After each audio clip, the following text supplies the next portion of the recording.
What's going on, people? Welcome back to Curtis Shaw TV, back with another live stream today, a transfer special. Special guest in the building, Chris Davison, brilliant Twitter account, uploads regular Arsenal updates, all the latest transfer news. How are you, Chris? Yeah, not too bad, Curtis. Thank you very much for having me on. It's a pleasure. No, for anyone who doesn't follow Chris, go and follow him. He's got his Twitter handle there, brilliant account. Always, one of the first ones with the latest transfer news.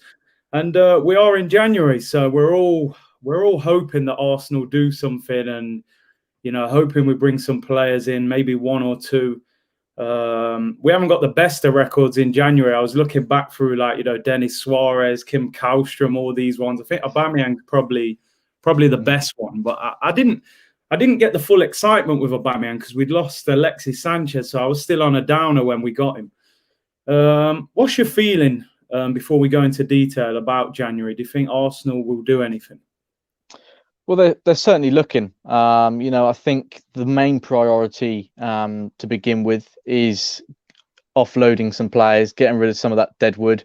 Yeah. Obviously, we've seen Kolasinac leave on loan. I think that was a very important move, not only for us, but for him as well. He wasn't really a regular in the team, and with Kieran Tierney and Saka, playing in his position as well, it's just near enough impossible for him to get a solid place in the team. So that was an important move that happened. Obviously, Saliba's gone out on loan as well. Again, probably the right choice and an important decision, had to be made, because there's no doubt we've got a very talented player on our hands. And we paid a lot of money for him as well. So, the club had to come to a decision, and it was very important that they got that right. And, some may argue that he deserved more of a chance, but obviously Arteta, Edu, and the people behind the scenes at the club saw enough and thought that he wasn't ready just yet. So hopefully he'll develop well over the next few months. And I think the main question on everyone's minds right now is Ozil going? And obviously it still seems a bit up in the air at the moment, but it seems as if that is making progress, a potential move to Fenerbahce.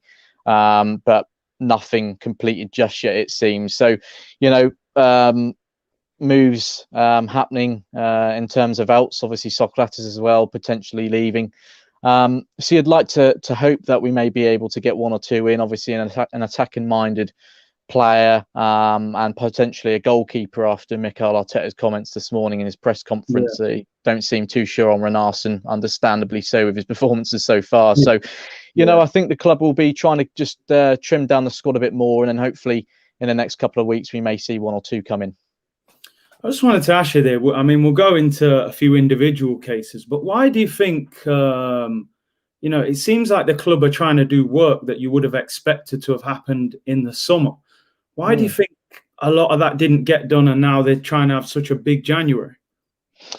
It's a very good question, actually, because, as we sort of, the football world knows, more or less in the summer, that's when the big moves happen, is when more moves happen as well. There isn't a season sort of going on at the same time, and players sort of might be wanting a new challenge, and clubs are looking at bringing new players in as well, splashing the cash.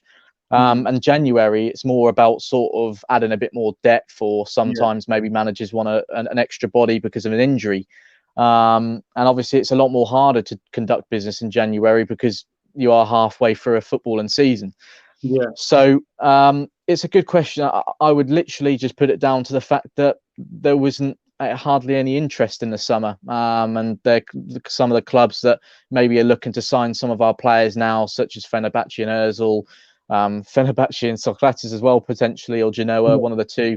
Schalke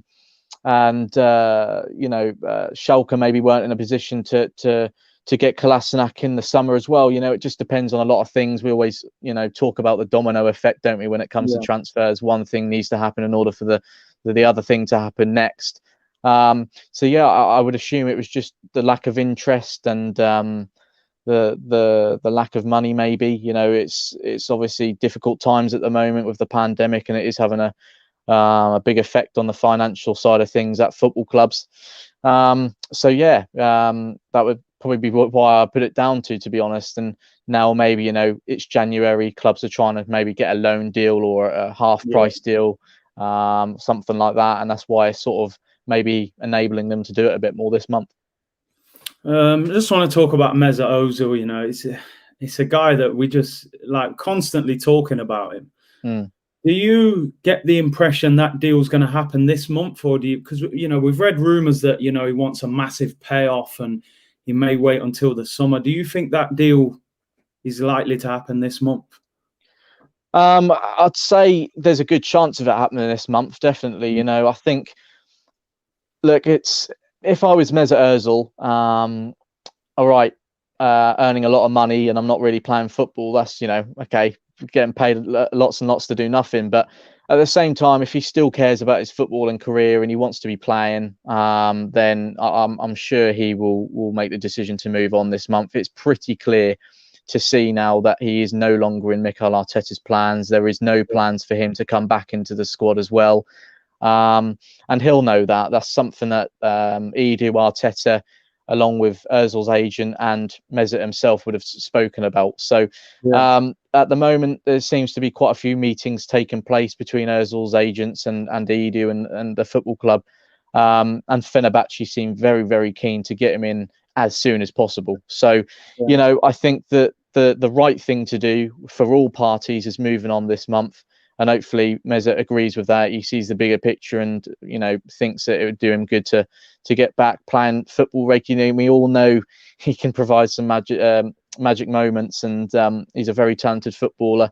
And it is a bit of a shame to just see his sort of talent and talent and ability go to waste at the moment. So, you know, the sooner he moves on, not only better for him, but better for the football club financially as well. So talks are currently taking place, and it looks like a move could happen this month. But if not, then something will be agreed for the summer, definitely. Yeah, I mean, I noticed Ozil's doing a Q&A, and he's going to put those tweets up this evening. I'm sure he'll drop a few hints there. I also saw his brother on Instagram put a picture of with a Fenerbahce shirt. So they're dropping hints, aren't they? I mean, one of those worst kept secret transfers as we've seen before. William Saliba, you was just talking about Saliba there. Obviously, I think Arsenal fans were pretty frustrated with the way that situation got handled. We got him ahead of Tottenham. We wait a year for him to come back, and then they were going to loan him, decided to keep him, didn't play him. And then he goes now. Again, do you look at that and think, you know, why did the club not make that decision in the summer? Yes, I do. But at the same time, with William, he's had a very difficult last few months. You know, personal tragedy. Obviously, adapting to a new country, new philosophy, new style of play. It wouldn't have been easy for him. And you know, there's people at the football club and, you know, the people, I think the squad as well know that they've got a very talented player at the football club. And he's got so much potential. His first couple of games at Nice have gone down really well. I think he got man of the match the other day as well. So the talent is there. The potential is there. Obviously, probably would have done him some good to maybe go out in the summer, and then we wouldn't obviously be in this sort of situation now when you know, he seemed to be a bit unhappy with his lack of playing time. And you know, you're going into a season, you think you're going to get your chance. You know, if you're still here in the summer, obviously maybe you're thinking, you know, Mikel's going to use me, etc. But that time just didn't come. And you know, it does sort of boggle the mind a little bit when we have got, respectfully, the likes of Mustafi and Socrates. You know, and then we've got a really up and coming talented player like William Saliba, who I just feel should be well in front of them. So, you know, it is what it is. The decision's been made now. I'm sure he'll continue to learn and grow as a player over in France. Again, he knows that league very well. And then hopefully, come the summer, we've got a more established centre back on our hands who is really ready to get stuck in the Premier League, and fingers crossed it all goes smoothly for him next next time he's here. Like I said, it's probably more than likely that the likes of, well, Socrates is potentially leaving this month anyway. Yeah. Chambers may not be here for much longer. Mustafi's contract is running out, and there's been interest in him. So you think come the summer he should have his chance. And Yeah. like I said, hopefully it all will go smoothly for him. You think Saliba will definitely come back in the summer? Then you don't think, because there was rumours that Nice might keep him longer. No, I think those rumours have since been dismissed. The club, as far as Arsenal are concerned, very much wanting to establish him in this Arsenal team in the coming months and years. Paid a lot of money for him, just over 25 million, I believe it was. Yeah. And one of the hottest prospects in football. He's in terms of physicality. He's got it to make it in the Premier League. He's got the ability. But at the same time, the club knew. I think Edu mentioned it the other day after the loan was confirmed that we need to protect him. He's still very young, and we need to do the right thing for him, which is really important for any young footballer in the game. So, as far as Arsenal are concerned, no plans to sell him permanently in the near future, and the club are hoping to establish him in the first team in the coming months and years. And just finally, Socrates, you think there's a chance he could go? It seems a lot of people are saying today he could go this month as well. Yeah, I'd say that one is pretty certain. Quite a few clubs talking to his representatives at the moment. Genoa, Fenerbahce as well, as I mentioned a moment ago, seem interested. And I think there was some interest from a Greek side as well. So I'd say, obviously with the lack of playing time he's getting as well, he's pretty much in the same situation as Ozil because he wasn't named in the squads as well. It's pretty safe to say that he'll be leaving soon. Yeah. So that's potentially players out. I'm looking at players maybe retaining players. Obviously, news come out today. Rob Holden. I don't think Arsenal have announced it officially, but they're saying a new 4-year contract, I believe. He had 2.5 years left on his deal. He's been fairly decent this season.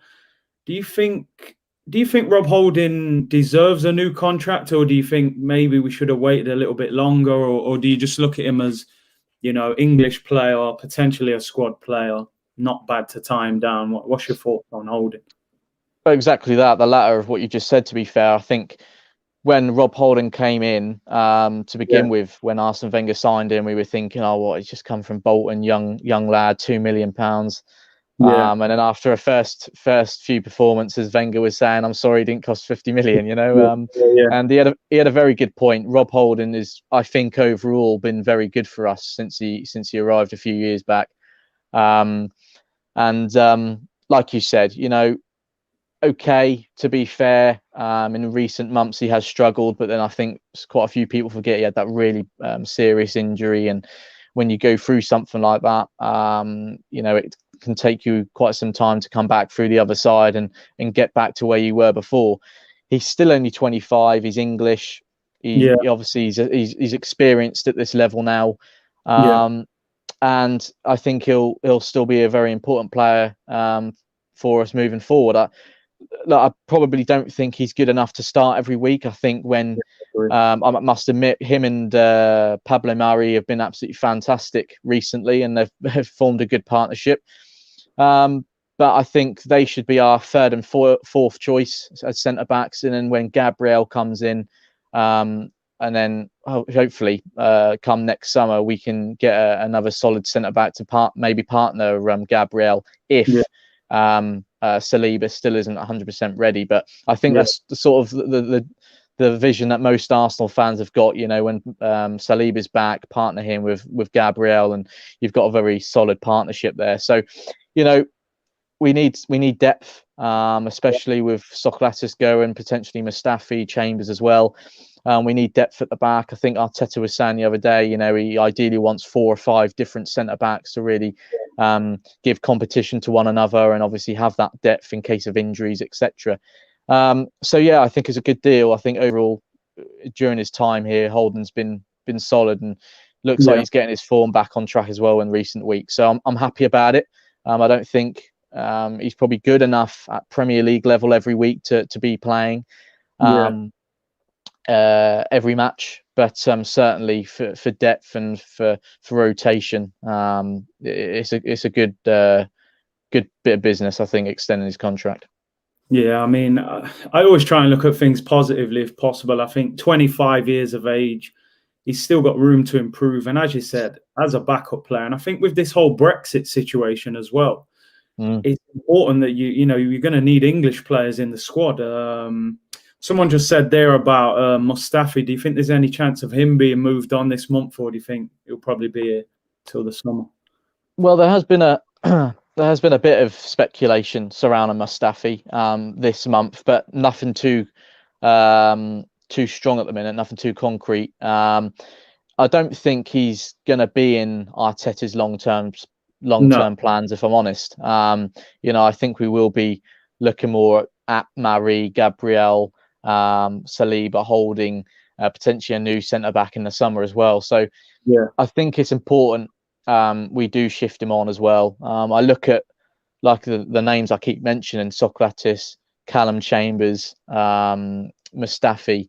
I don't think they're good enough now, if I'm perfectly honest. And they're not playing that much, so there's just not much point them staying here. We're paying for their wages, not getting much game time. It's really important we lower that wage bill and trim the squad, get rid of the deadwood, and focus on the younger players, focus on the players who have proved over and over again that they can do it at this level.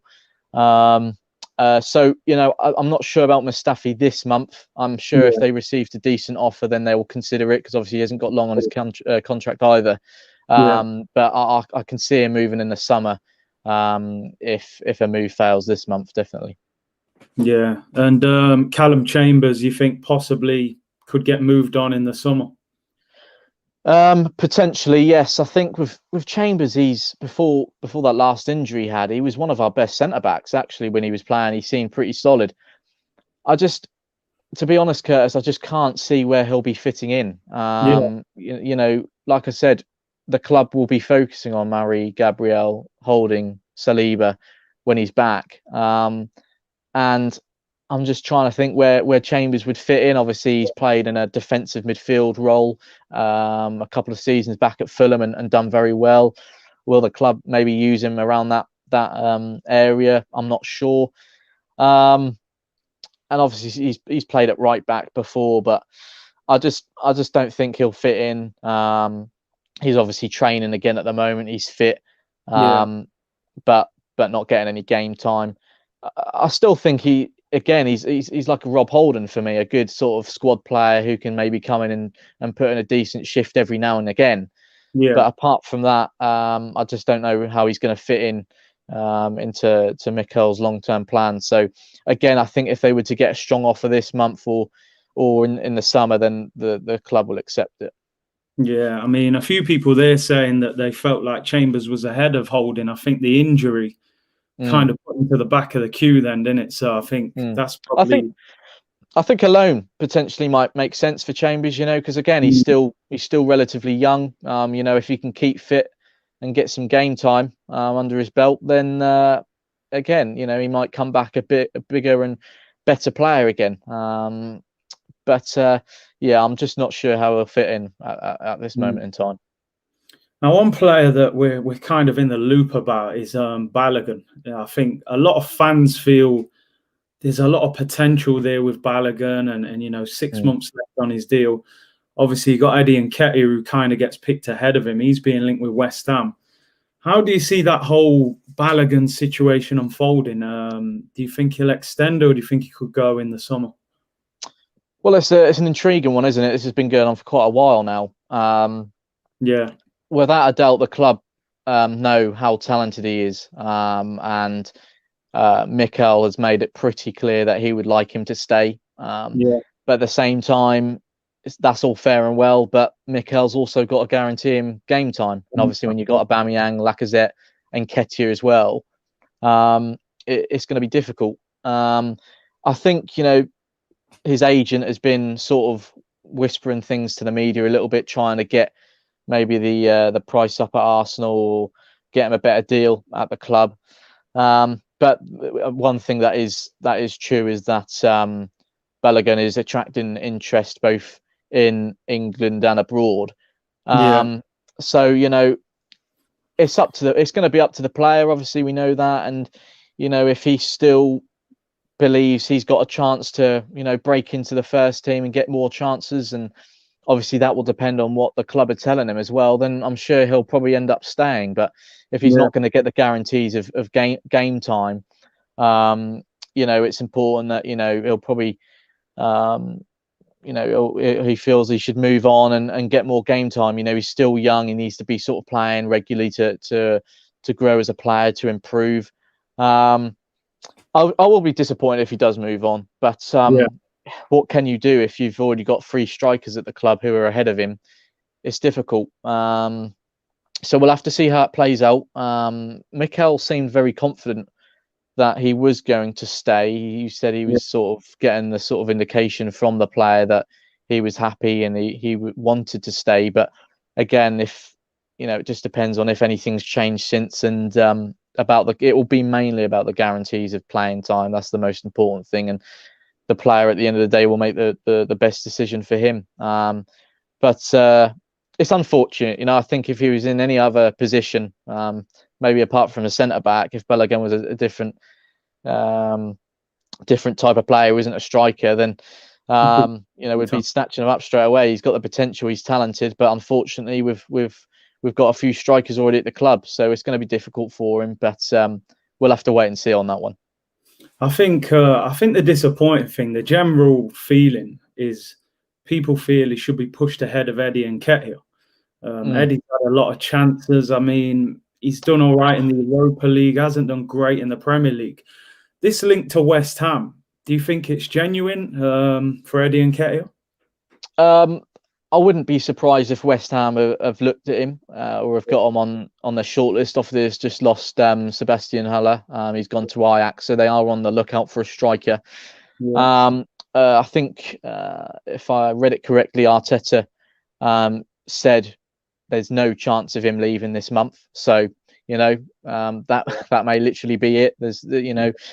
I'm a little bit surprised about the reaction to Nketiah, because at academy level, at under 21 level, under 23s, not only for club but for country, he's been prolific, lethal, very good goal scorer, a natural goal scorer. And okay, maybe he has struggled in the Premier League, but he's still young. He's not a big physical player as well, so it's probably we're just still going through that sort of transaction of him, going from the sort of lower level at Arsenal and gradually, getting used to Premier League football, the physicality of it, the pace of it. Again, for me, with Eddie, without a doubt, very talented, and just a natural goal scorer. That's what I see from Eddie. He's always seems to be in the right place at the right time, and he knows where the back of the net is. So for me, I think he deserves to stay. I think, obviously Lacazette deserves more of a chance in front of Eddie. Obviously, Lac is more established, he's more experienced, and probably better suited to Arteta's style of play at times. But if we need to rotate the squad a little bit in the Cup, in the Europa League, or if something happens to Lacazette or Aubameyang, then Nketiah is a good option to have. And like I said, for me at the moment, at Premier League level, at Europa League level, Nketiah is just ahead of Balogun at the moment. So, I think best case scenario, keep Nketiah for now, for this month, see how he develops, maybe give him a bit more chance in the first team. If he's still struggling, or if the club still don't believe, he's hitting the heights as he should be come the summer, then maybe a permanent move or a loan might do him good. And I think that the best case scenario at the moment was extending Balogun's contract and maybe loaning him out, and then he may be able to come back in the future and replace Eddie. But I can't see Eddie leaving this month anyway. To answer your question, I think the club's still relying on him when needed, and believe in him and see him as a good player with a lot of potential. I think the problem is, and I won't hide from it, I've given Eddie a bit of a hard time on here before. I think there is talent there. I think the problem is nowadays you see a lot of players who score goals in the under-23s and under-21s for England, and I think the bridge between that and first team 11 in the Premier League is quite distant now. I think it's a lot easier to be a star in the under-23s than it is to take that into the first team. And I think when you see Saka, he set that benchmark so high now, coming out under 23s. You look at Martinelli, I know we signed him, but I think when you look at Willock, Nelson, and Nketiah, they're almost that level below Saka and Martinelli. And I think that's why people want Holden to sort of maybe give him a chance ahead of Eddie. Yeah, absolutely. I agree. You can still, with the likes you said of Willock, of Nelson and Eddie, you can still tell they're very raw, and have got a lot of learning, developing still to do. And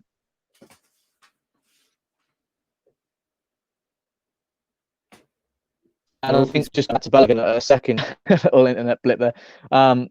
Physically, no, you froze it. Sorry, I think. Back now, all good. Yeah, you're back now. It's fine. Yeah. Balogun, I think is better suited possibly to the Prem. He seems a bit more physical.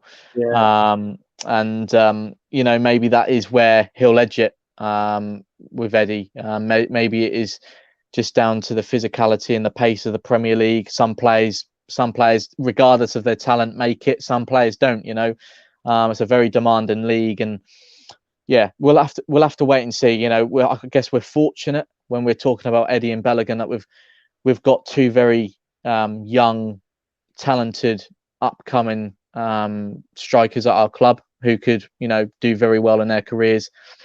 I just think we need to be patient with both of them and just see what the future holds and go from there, because obviously there isn't really any chance of shifting Aubameyang now, and which we don't want. Obviously, I still believe in Aubameyang, even though he's had a bit of a shaky start. But he's crucial to this team, and Lacazette can also be a very important player for us too. So it's always going to be hard for the likes of Balogun and Nketiah sort of break into the team and make their mark anyway. So they're still young. They've still got a lot ahead of them and still got a lot of developing to do. So we'll just have to wait and see what happens, but I'm sure the club will make the best decision for their careers and for the squad now. I do think Arsenal I think they really need to look at their plans with a lot of these young players, because Eddie went on loan, wasn't a good loan at Leeds, came back early. Nelson went to Hoffenheim, started off okay, didn't finish great. Willock, I don't think, has been on loan. But, you could see that Smith Rowe really benefited from that season at Huddersfield, even though it was a relegation battle. He would have learned a lot from that time playing. And I think you've seen with Chelsea, they get a lot of loan players out, bring them back, and they seem a lot more ready for the first team. I kind of look at Willock as well. I look at Willock and think there's talent there, but he's so frustrating. His decision-making in the final third is really lacking. And you think, maybe 30, 40 games in the Championship is what he would need, or a lower Premier League team. Even Eddie, I think, could do with another loan for me. Yeah, it's funny, isn't it? Because when you then look at someone like Smith Rowe, there just seems to be so much difference. He just seems to get it in the Premier League now, as we're seeing. Just naturally gifted, knows what he's doing. His awareness going forward is excellent. And then when you like you said, you look at someone like Willock maybe and Nelson, they still seem very uncertain in different scenarios, and very inconsistent. But now we're seeing someone like Smith Rowe come into the team who has struggled with injuries, has struggled to really get a first team place in the past. But now he's come back in and he's doing excellent, and in the last few games we've seen him start and play. You just look at him and be like, he's naturally gifted. He's got what it takes to make it to the very top and to really you know, establish himself in this Arsenal team now, and it's come at a good time as well. Obviously, with the lack of the goals we've been getting from midfield, the lack of chances from midfield as well. It's come at a good time, and I really hope Smith Rowe can continue that development and continue growing as a player. Because for me, if he carries on like he is, if he gets keeps his head down and improves and concentrates on his football, I don't think he'll be far away from the England squad. And he deserves a chance. He deserves a chance in maybe in the coming years. Obviously, I still think certain scenarios with Smith Rowe. At the same time, he's still young. He's still got to develop, still got to learn. But with some experienced players around him, and with obviously the form he's in at the minute, I've got no doubt that he'll continue growing, and hopefully he'll become a very important player for us. So, like I said, you can easily notice the difference between the likes of someone like Smith Rowe and then Willock, etc. And then you sort of just sit there and think, right, yeah, Smith Rowe good enough at the moment, but maybe the likes of Willock and Nelson are still a year or two behind, and they need a bit more experience, and a loan would probably make sense for players like them. Yeah, Smith Rowe, I mean, he's just been fantastic since he's come in the team. I think it's important the fans, keep steady with him, because he'll have that game where it doesn't happen, and he's a young player still finding his feet. But I agree, if he carries on like that, I think he's got a chance of maybe getting picked for England. I just want to look at transfers coming in. The more exciting bit, we've kind of done the dirty work now. I saw a tweet of yours a few days ago where you mentioned that, I think you said that you'd worked at Norwich before a few years ago. Well, I'm actually based in Norfolk, and I have a role as a safety steward there at the weekends or whenever they play. So I get to watch them quite a bit. Yeah. So obviously, the guy Buendia, you've seen probably a lot more close up than us. Fabrizio Romano's tweeted today. I'm not saying everything he says is gospel, but he says that a bid is imminent from Arsenal. Although he says they will negotiate, because apparently Norwich, he's saying, are asking for 40 million. How good do you think Buendia is, and do you think there's a chance Arsenal could get him this month? I've said it from the start. Buendia for me is one of those footballers where you'll watch the game and you'll be like, oh, this guy is talented, this guy is gifted, just naturally gifted with a football at his feet. Really good. His work rate, his just his footballing ability when it comes, whether it's passing, beating his man, scoring goals, providing assists, he's got it all. And still young. I think at the age of maybe 23, I think he is. Really talented footballer. And I just, I watch him, watch Arsenal, and I just think he's exactly what we need. And he reminds me a little bit of Santi. He's not the tallest of players, but he's just got that mobility where he's just a football at his feet, beats players, a great dribbler, great ball control, really tidy, quick, and like I said, knows where the back of the net is, and also has great vision, picks out some great passes, and just a really naturally gifted footballer. I think having met Stuart Webber before, the Norwich director or head of football,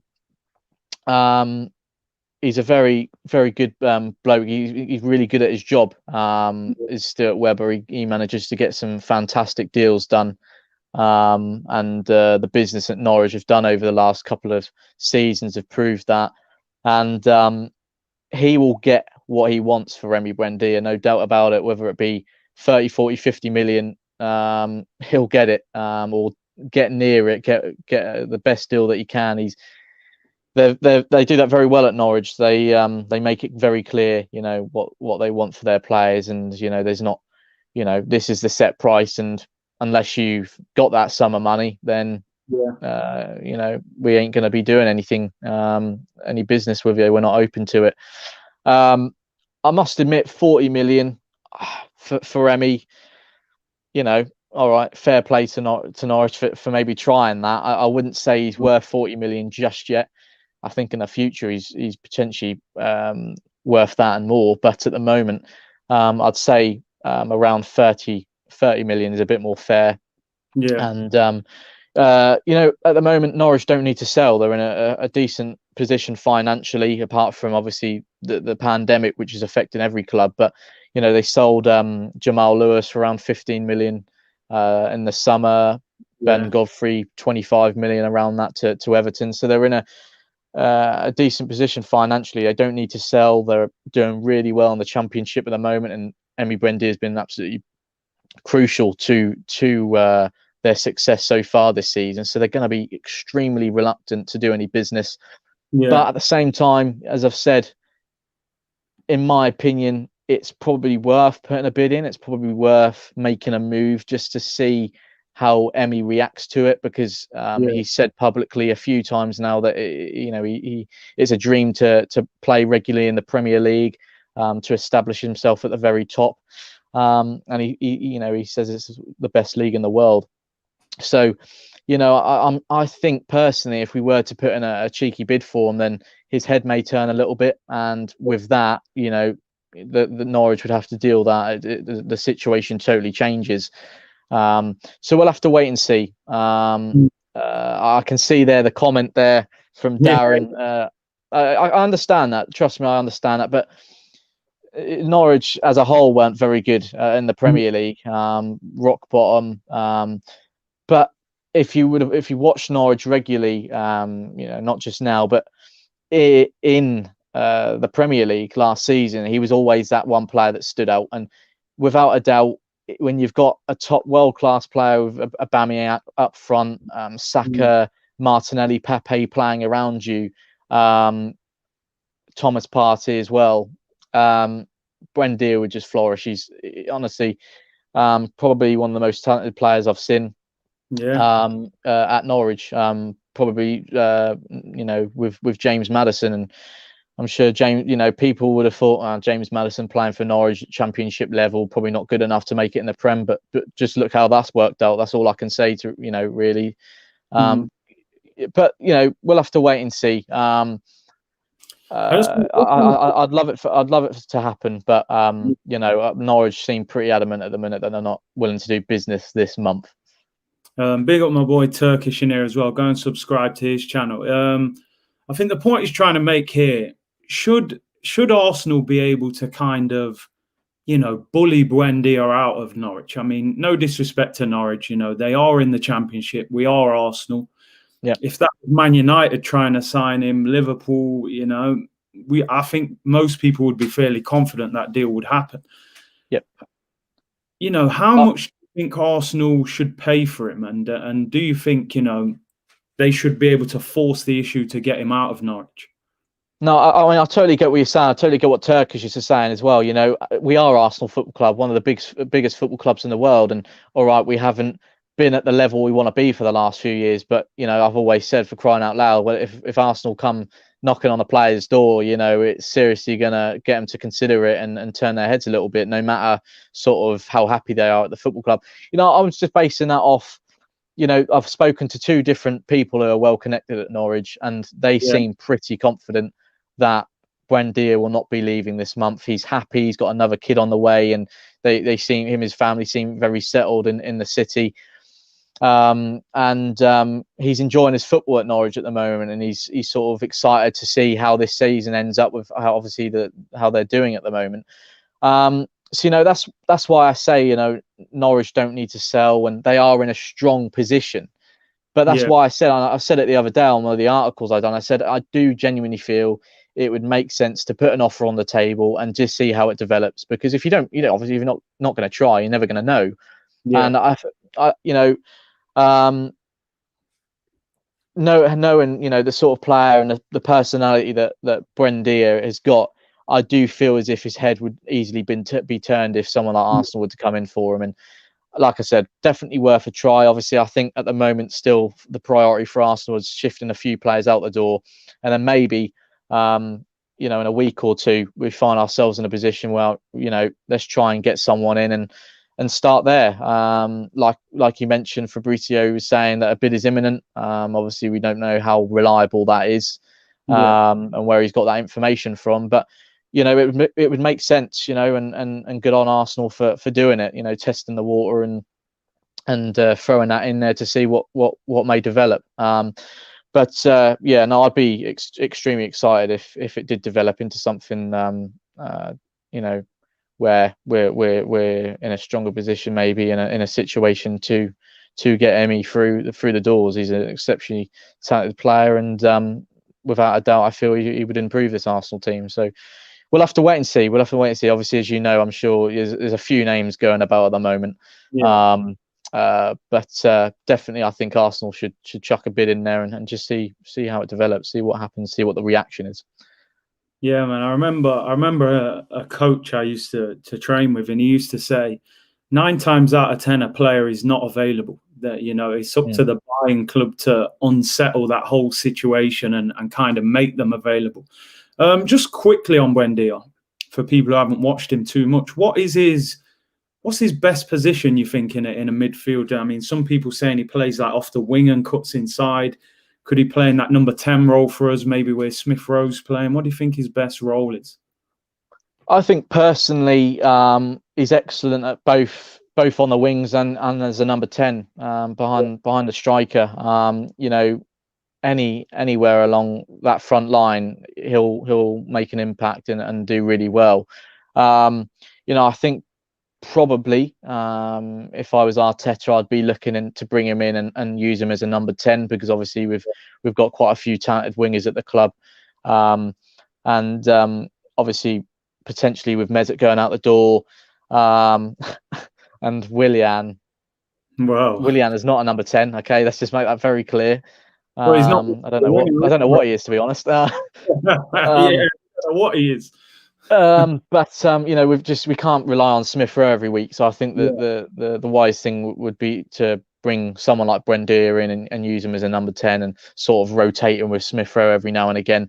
And if we need to, use him on the wing as well, because he's capable of doing that. So, anywhere along the front line, he'll do very well and put in a really, really hard shift. Like I said, for me, he's just got it all. And I just think, he's the sort of player we're screaming out for.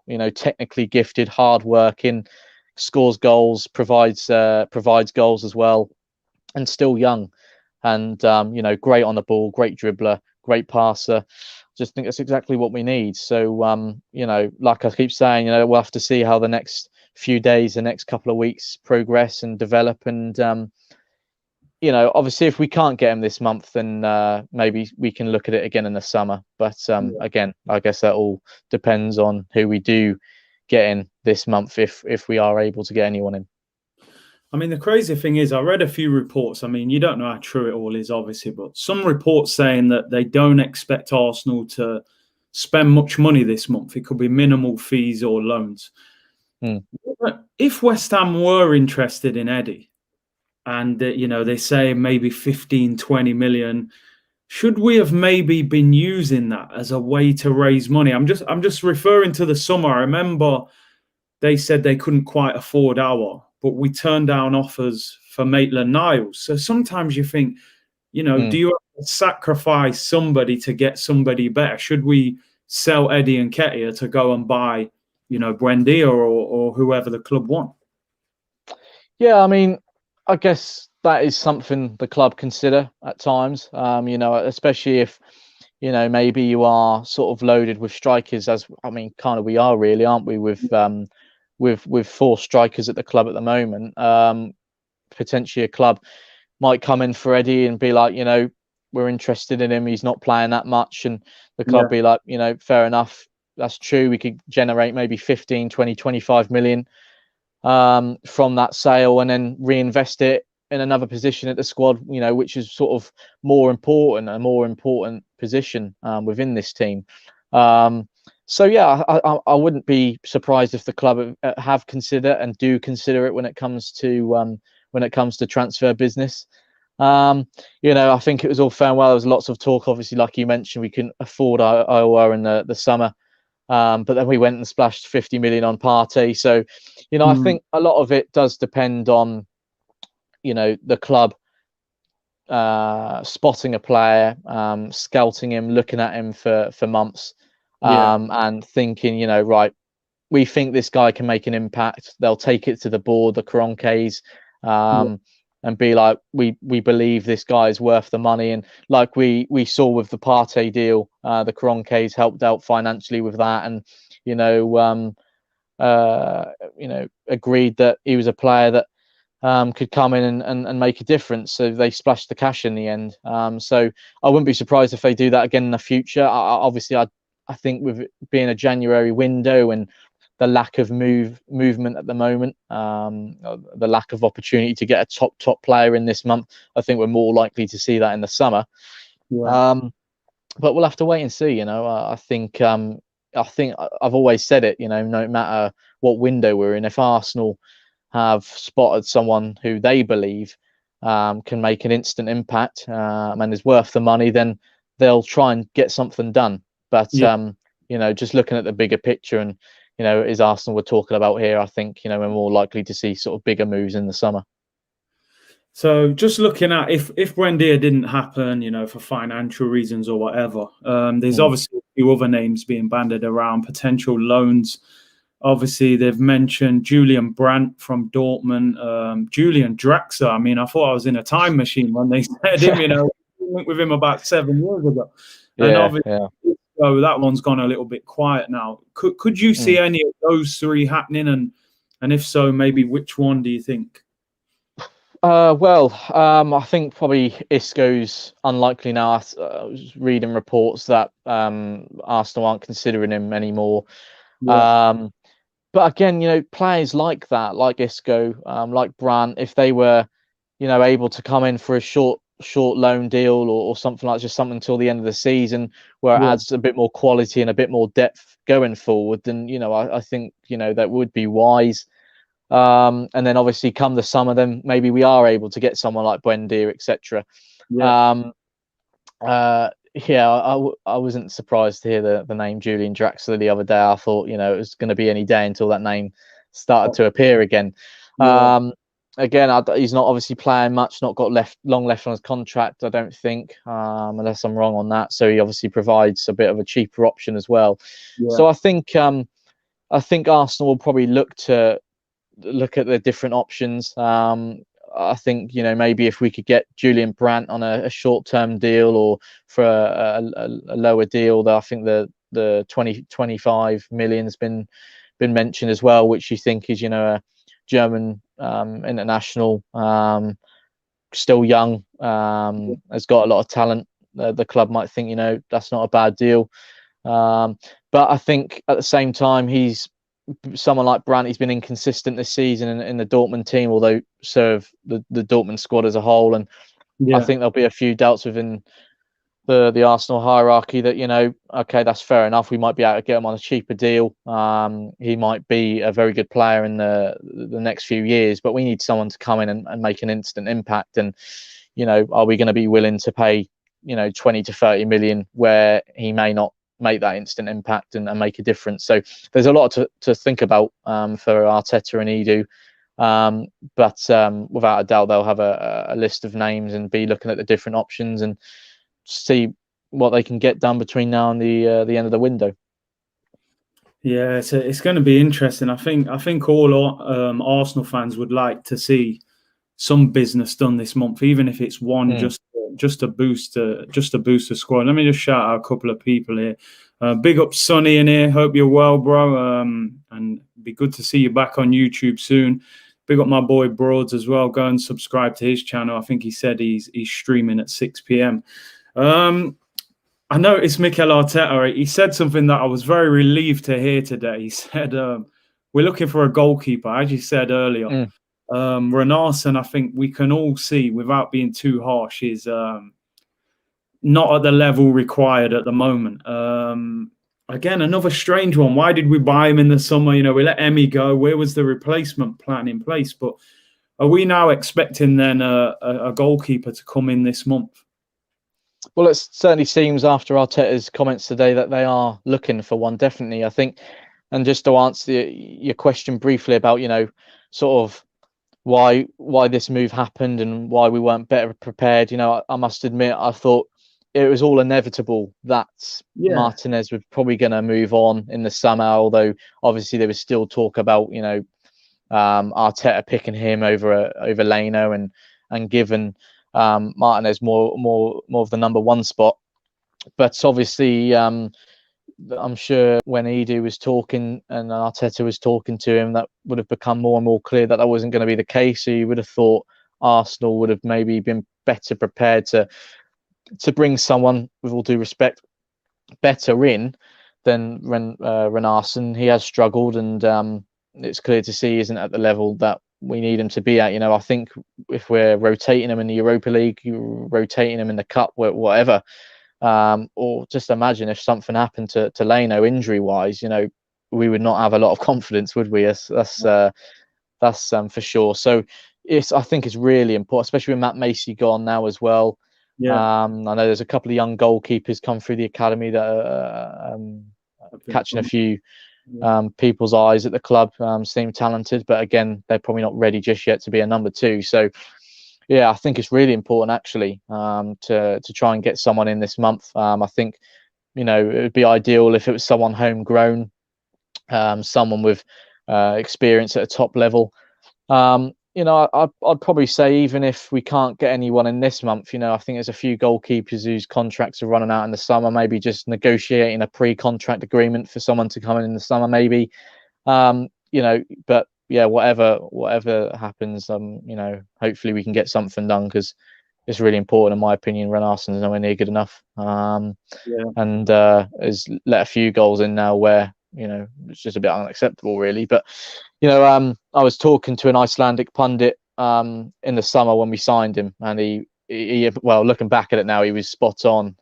He said he wasn't going to come in and give Leno any major competition. He's not your strong shot stopper like Martinez is and stuff like that. He's the only thing he's probably good at is playing out from the back. He's good with his feet and passing out from the back, etc. But he's not really a strong shot stopper, and his awareness isn't great.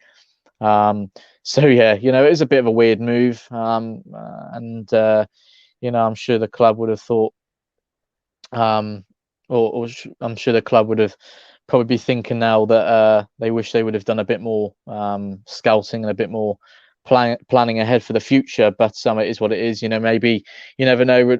In time, Renarsson might be a good backup choice, but right now it's clear to see isn't good enough. And yeah, hopefully we can make some progress on the goalkeeping front this month. I think that, along with an attacking minded forward/midfielder is the priority, definitely. Yeah. Let me just do a couple of things here. Last 10 minutes. If you want to get questions into Chris, get them in. Today's video is sponsored by the guys at OneFootball. Link in the description below. Latest transfer news, team news. So shout out to them. And let me just read this super chat. Apologies. Where's it gone? I'll get that up in a second. Yeah, there it is. Just said maybe Arteta intends to convert Holden into a goalkeeper. Wow. Well, less said about that, the better. They will if they're that desperate, I guess. Well, yeah, maybe. What have you made overall of the season? I got to be honest, I was quite critical of Mikel Arteta a few weeks back. I don't think it's all his fault. I think he's been put in a very difficult situation. It was a massive job to come in and take. You're working with Edu, with Vinay, with Josh Kroenke, all very inexperienced at their jobs. And I kind of think they set him up a little bit to fail, although I think he is a decent coach. What have you made of this season? Are you surprised at how much we've struggled? Do you think maybe that the transfer window in the summer wasn't good enough? I'm a little bit surprised, I must admit, especially after our strong finish to last season, winning the FA Cup and doing some good business in the summer. Well, maybe apart from William and Renarsson, but I think we're getting Partey in as well, and tying the likes of Martinelli, Saka, Aubameyang down to new long-term deals. There was, a decent feeling around the football club, a good buzz, and a lot of confidence after that FA Cup win as well. I guess the other half of me isn't as surprised. We've got an inexperienced guy in charge in Mikel Arteta. He's sort of still learning. He's still developing as a manager, and he decided, fair play to him. We could have easily gone for someone more experienced, someone more established, but he obviously proved good enough to the Arsenal hierarchy that he was the man to come in and make a difference. And he's certainly done that to begin with. I love the attitude he's put into this club, the non-negotiables that he first set out. That's what we needed. We needed someone to come in, put their foot down, and pretty much tell the players to get their fingers out the backside, to be honest. And I think he's done that extremely well. And I still think he is trying to get the attitude, improve the attitude around the squad. And like any other manager, we've seen with Frank Lampard as well this season, you're gonna have bumpy moments. There's gonna be some shaky weeks in charge of a massive football club like Arsenal, who's still going through a transitional period, and he's still got a lot of players in this squad that he doesn't want and doesn't need, and he still needs one or two more transfer windows as well to really get this team where he wants it to be. So in my opinion, even I can say, obviously the football a few weeks back and at the beginning of the season wasn't good enough, and there was a bit of concern there. But for me, I thought the players were letting him down, and it wasn't a case of Mikel. It wasn't his fault. Mikel's picking the team every week, and he's setting them up. But with some of the other players that are at this team, all right, what are you going to do then? Are you going to drop?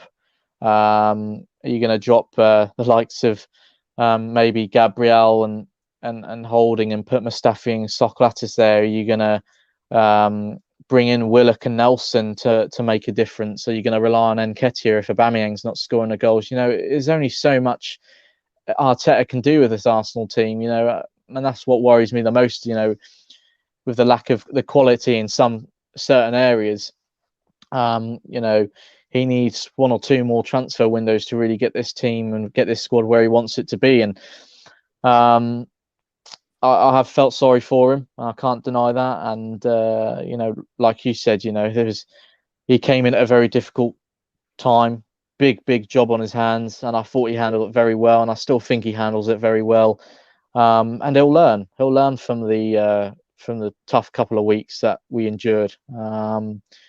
I'm confident now that he's getting the spirit back up in the team, and the morale's up. The confidence is slowly coming back as well. Obviously, with a few wins under their belt, and hopefully we can keep moving forward. But I think personally, Arteta is the man to lead this club forward. But there will be patience needed. There will be time. There will be transfer windows needed. There will be a lot of backing needed from the board as well.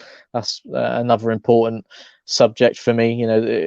We need to be ruthless, Curtis. For me, if we want to get back to the very top, if we want to be competing with the likes of Liverpool, Man City, etc., and get back into the Champions League, we've got to be ruthless. We've got to go out there in the transfer window and get some top quality players in. The board have got to back him. And then hopefully we can start seeing some more progress. But for me, fully behind Arteta still, and really hope he can continue moving this club forward and be given the time and the supplies, the funds, whatever he needs. I hope he's given it, because I'm sure he'll do a great job. I think the thing for me, and I agree with what you said there, I think the backing is the key. And I think that's where the worry is, because we've seen with this ownership, we've had so many opportunities where we've needed that extra bit of backing financially. Even in the summer, I was available at the right price. I'm not sure Arsenal will ever get an opportunity to sign him, because I think in the summer, you'll see the Real Madrid, Juventus, PSGs will probably go and get him. And you look at this season, it was wide open. This season is wide open. If we were 6-9 points better off, we'd be in the mix of top four. We're not going to win the league, but we may have been able to get in the top four. So I think that's why I was so frustrated, and we were dropping points against teams that we were better than as well, Burnley and games like that. So, with the owners, what do you think about the owners? Do you think, are they really in this to win trophies and be successful? It just looks like a money-making business to me. Yeah, I mean, it's a difficult one, Every Arsenal fan have got their different opinions on the Kroenkes, on the owners. I think I like the fact that Josh seems to be a bit more involved now, and he seems to be a bit more vocal with certain things, and seems to be around the club a bit more, and meeting with the hierarchy and the players, etc. It's just Stan I don't really like, to be honest, and we don't hear from him a lot, do we? If there's ever a statement put out, it's always on behalf of Stan as well, but it's always coming from Josh. And we're a big football club. This isn't a joke or anything. We're a big football club who in recent years have struggled, and we deserve to hear from the board. We deserve to hear from the owners. We deserve to hear from the people that are putting all their money into this football club, and who are billionaire owners and could easily provide sums for us to improve this team every transfer window. And we deserve to hear from them a lot more. I can't deny that, and I'm sure everyone watching this will agree with that. And I think we've seen the last couple of windows with the likes of Pepe, Partey, Gabriel as well, who's been a very good sign, and the intention's there, the ambition is there a bit more to spend the money and spend it big if they feel it's the right player.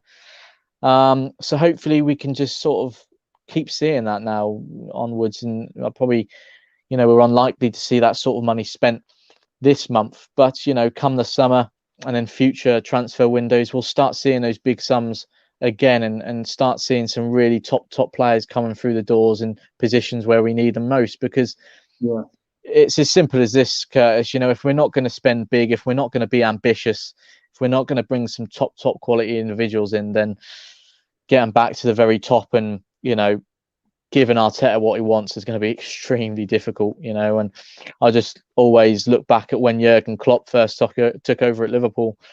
Very, very bang average squad, and then the owners came in and gave him a lot of financial support, provided him with the cash, and they've the whole transition is sort of complete now for them. They've got a top class squad, a squad that has won the Champions League. That's all you need to say about it, really. So in my opinion, we've got to follow suit and go down a similar path. I think we've got the manager, we've got the base of it now. We've got a good manager, good staff there. The board seems to be sort of settled now, and everyone knows what they're doing. We've got Aubameyang tied down now. Saka coming through the ranks, massively talented player, going to be absolutely crucial going forward. Martinelli, big future ahead of him. Smith Rowe, Thomas Partey, obviously. Gabriel at the club now, Kieran Tierney, solid goalkeeper, and Bernd Leno. We've got overall, Curtis, we've got a very good team. But we just need to keep it up now and keep top players coming through the doors and sort of strengthen where we need to, and hopefully, fingers crossed, in the very near future, we're keep competing right at the very top again. I think one of the biggest points with the whole Stan Kroenke thing is, some of it at times is he needs to spend, but the recruitment needs to improve. We've spent big money on underperforming players, Xhaka, Mustafi, even Pepe to a certain extent. So I think we'll find that balance. I've got two questions for you quick, and I'm going to let you go because I know you're a very busy man. Number one, Nicolas Pepe. A lot of people have been commenting about him. 72 million. By this summer, he'll have been at the club for 2 years. is it time to cut our losses on him and say this hasn't worked, get some money back? Or do you think there's still potentially a player there if we stick with him a bit longer? Well, it is unfortunate. He has struggled. Big expectations, weren't they, when he first arrived? £72 million as well. You're going to have that massive expectation surrounding you when you come in for that sort of money. And he has struggled, and I find him very inconsistent. He does provide some magic moments sometimes, but sometimes being the key word there, it's not on a consistent basis. And I think with the likes of Saka and Martinelli at the club, and with Aubameyang sometimes playing out wide as well, we have better options. That is my opinion, and options that are more likely to make a difference during 90 minutes, make more of an impact, and perform more consistently. So I'd give Pepe this season, obviously, see how he does when he's given his chances. I still don't think he was that good the other night, if I'm being perfectly honest. He wasn't too bad. He's better than Willian, but that doesn't take a lot, does it? Just see how he does between now and the end of the season, and if he's still struggling, if he's not performing on a consistent enough level for this football club, then maybe try and shift him on in the summer, because I'm sure we'll be able to get a decent sum for him, possibly, or probably more likely that it won't be the 70 odd million that we paid for him, but if we can try and get a decent sum for him and then reinvest that in a maybe in the same position, bring someone proven at this level in this country, or reinvest it in another position in the team, then maybe that's the best option for that. Final question, just to round up, what's your realistic hopes for the season? Do you think it's top four too far away? Can we win the Europa League, maybe the FA Cup? What's your thoughts? Well, it's going to be tough. Whatever happens now, it's about getting our confidence back up now, I feel, and trying to get more wins on the road, and just us. It only takes one loss, doesn't it? And then the team morale and the confidence just goes again, and then we're finding ourselves in a sticky patch again, and we can't really afford that now. We need to try and keep progressing, get more wins under the belt, and climb the table, and let's see. I'm hopeful, maybe we'll be able to get top 6, top 7, but it's really difficult. There's a lot of teams doing well this season, and have been performing more consistently every week. So it is about getting the confidence back up in this team, getting the morale back up, and hopefully continuing the winning streak, and we'll continue climbing the table. But I'm hopeful, and we've got a strong team, we've got a strong squad, and a good manager in charge. But it's just about performing more consistently every week and getting more wins under our belt. And like I said, still got the Europa League to focus on. Still got the FA Cup to focus on as well. So we'll have to wait and see what happens. But hopeful we can finish the season on a high, definitely. Yeah, let's hope so, man. Listen, Chris, I want to thank you for coming on. Really appreciate it. You've been on for over an hour and give us some great insight into Buendia and players that we may not have seen too much of. Try and get you on at some point in the future. Yeah, definitely, mate. Thank you so much for having me on. Absolute pleasure, and good to catch up with you and talk all things Arsenal. Yeah, everyone go and follow him. Is that your Twitter handle there, right? Chris Davison AFC. Excellent account to follow for transfer news. Everyone hit that subscribe button. Don't forget to download the OneFootball app, and I'll be back tomorrow at 2 p.m. Take care.